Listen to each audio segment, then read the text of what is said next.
दोस्तों, उत्तर प्रदेश से रुझान आने शुरू हो गए। रुझान इस बात के कि वैसे तो अमूमन जब चुनावों का ऐलान होता है, जिस राज्य में चुनाव का ऐलान होता है, प्रत्याशी जाते हैं वोट मांगने, जनता को पसंद नहीं आते जो सत्ताधारी दल के हैं या फिर विपक्षी पार्टी के नेता हैं, तो उन्हें खदेड़ दिया जाता है। यही होता है ना, अमूमन यही देखने को मिला है।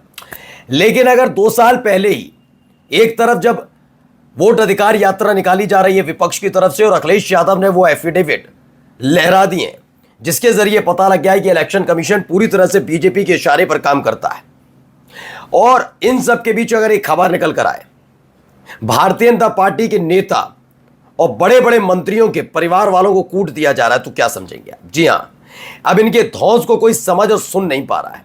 आज 2 बड़ी खबरें आपको दिखाने जा रहा हूं। कैसे केशव प्रसाद मौर्य पर बड़ी आफत टूट पड़ी जब उनका फोन घनघनाया, खबर मिली कि उनके अपने परिवार के लोग, रिश्तेदारों को कूट दिया गया है। यह बताने के बावजूद भी कि वो सारे के सारे उत्तर प्रदेश के डिप्टी सीएम केशव प्रसाद मौर्य के रिश्तेदार हैं, भीड़ और गुस्सा हो गई और पीटने लगी। ऐसा ही एक और नेताजी के साथ हुआ, और वो भी कमल छापी है। क्या मान लिया जाए, भारतीय जनता पार्टी का एक बार फिर से उत्तर प्रदेश में वनवास शुरू होने जा रहा है। नमस्कार, मैं हूं प्रज्वल गौतम और आप देख रहे हैं न्यूज सर्किल। देखिए, यही एक बात थी, बड़ी टेंशन थी केशव प्रसाद मौर्य को। केशव प्रसाद मौर्य अच्छे से जानते हैं कि 2027 में चुनाव के बाद अगर ये रखा गया उनके सामने प्रपोजल कि 2027 में वो बनेंगे मुख्यमंत्री उत्तर प्रदेश के, तो ये उनके लिए ज्यादती हो जाएगी, क्योंकि 2027 में सरकार ही नहीं रहनी। ये वो बात अच्छे से जानते हैं। इसलिए वो चाहते हैं कि बीच में योगी को इधर उधर किया जाए और वो उत्तर प्रदेश के मुख्यमंत्री बनाए जाए।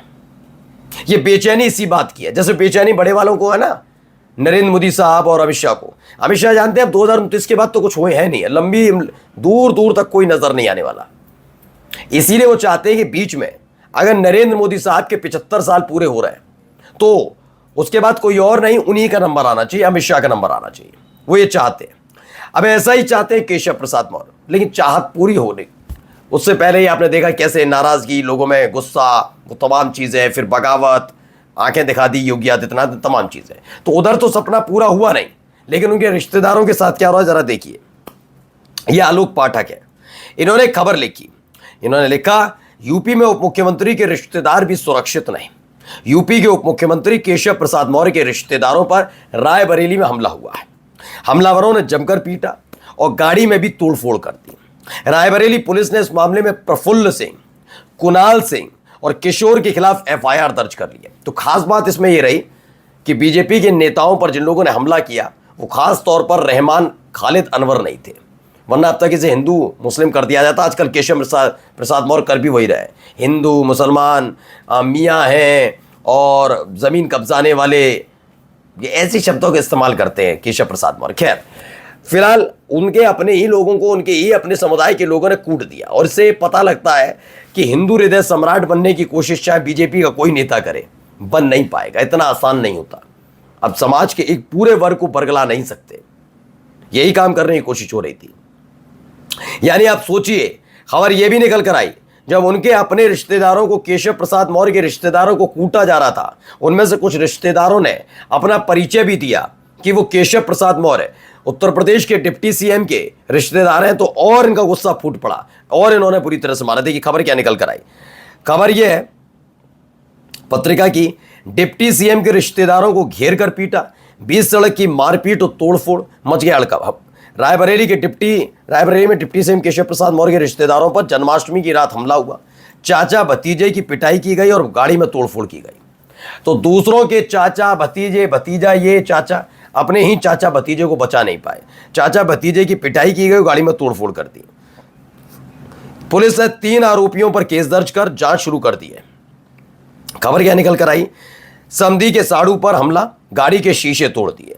इसमें बताया गया है कि जानकारी मुताबिक जगतपुर थाना क्षेत्र के पिछवाड़ा गांव में डिप्टी सीएम के समधी हरिशंकर मौर्य रहते हैं। ये जगतपुर थाना, आप देखिए वहां पर अगर समधी के साड़ू रहते हैं तो ये सब जानते होंगे कि भाई ये है तो केशव प्रसाद मौर्य के रिश्तेदार। जन्माष्टमी पर हरिशंकर मौर्य के साड़ू अमित कुमार मौर्य गांव आए थे। अमित प्रतापगढ़ जिले के संग्रामगढ़ थाना क्षेत्र के 25 असोगी गांव के निवासी हैं।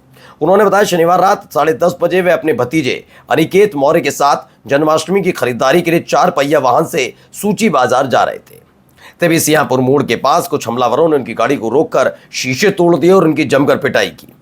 अब आप सोचिए, इन सब के बीच हड़कंप मच गया है कि कैसे केशव प्रसाद मौर्य के रिश्तेदारों को कूट दिया गया। ये एक पहली खबर निकल कर आई। अब दूसरी खबर जरा देख लीजिए वीडियो। पहले इस वीडियो में देखिए, एक व्यक्ति बड़ा बुरी हालत में, कपड़े फटे हुए हैं। क्या हुआ देखिए। ये मुझे भी धमकी दे रहा, कह रहा तुझे मैंने छोड़ रखा, तुझे भी मारूंगा, बोल रहा है कि तुझे भी मारूंगा। ठीक है, ये अपने आप को बहुत बड़ा बीजेपी का कार्यकर्ता, संगठन मंत्री, जिला आईटी संयोजक बताता है अपने आप को। तो ये वीडियो निकल कर आई, एक तरफ रायबरेली और दूसरी तरफ पीलीभीत। खबर निकल कर आई कि भाजपा के नेता हैं धर्मेंद्र लोधी को घेर कर मारा पीटा गया। भीड़ ने बीजेपी नेता सहित भाई को किया लहूलुहान। यानी अकेले बीजेपी नेता नहीं पिटे, अपने पूरे परिवार को कुटवा दिया है। अब आप हालत देख लिए, जगह जगह कूटे जा रहे। एक खौफ था ना, एक डर रहता था कि नहीं बीजेपी का नेता को नहीं, भाई बीजेपी थाने चौक पुलिस वाले भी वहां मौजूद है, वहीं पे वीडियो बनाकर बताया गया कि हाँ कूटा गया इनको और बेरहमी से कूटा जाएगा कि ये धमकी दे रहा था। दरअसल ये बात हकीकत है कि बीजेपी अपने आप को कितना ही साफ सुथरा क्यों ना बताए, लेकिन भारतीय जनता पार्टी में इस वक्त सबसे ज्यादा गुंडों की तादाद भरी पड़ी। ये खुद भी वो मानते भी हैं। हाँ, पहले एक दौर था जब ये कहा जाता था जिस गाड़ी पर सपा का झंडा उस गाड़ी में बैठा गुंडा कहते थे। अब ये कहा जाता है जिस गाड़ी पर बीजेपी का झंडा उसी गाड़ी में स्पेशली बैठे हुए हैं गुंडे। ये क्लियर। अब यही है, देखिए पीलीभीत से खबर है भारत समाचार की कि पहले तो भाजपा नेता धर्मेंद्र लोधी को घेर कर मारा पीटा। भीड़ ने बीजेपी नेता सहित भाई को भी लहूलुहान कर दिया। मुकदमे की रंजिश को लेकर जानलेवा हमला हुआ, ऐसी खबर निकली। सीएससी से जिला अस्पताल में भर्ती भाजपा नेता गांव पहुंचते ही 20 से 25 दबंगों ने गंभीर रूप से उन्हें घायल कर दिया मारपीट के। आरोपियों के खिलाफ फिलहाल तहरीर दे दी गई है और जांच में पुलिस जुटी हुई है। थाना माधो टांडा क्षेत्र के भैरव कला गांव का ये पूरा मामला है। यानी ये बताया जा रहा है कि भारतीय जनता पार्टी के नेताओं से जनता कितनी त्रस्त है। इसे जरूर पुरानी रंजिश बताया जा रहा है, लेकिन सोचिए इस रंजिश में कभी हाथ छोड़ने की हिम्मत नहीं हो पाती थी बीजेपी की सरकार आने के बाद। लेकिन जब से बीजेपी की हालत खस्ता होनी शुरू हुई है, अब एक एक करके उन्हीं बीजेपी के नेताओं के साथ वही किया जा रहा जो लंबे समय से करते रहे। अब सोचिए केशव प्रसाद मौर्य के रिश्तेदारों को कोई कूट दे, ये पता होते हुए कि उत्तर प्रदेश के डिप्टी सीएम के रिश्तेदार हैं।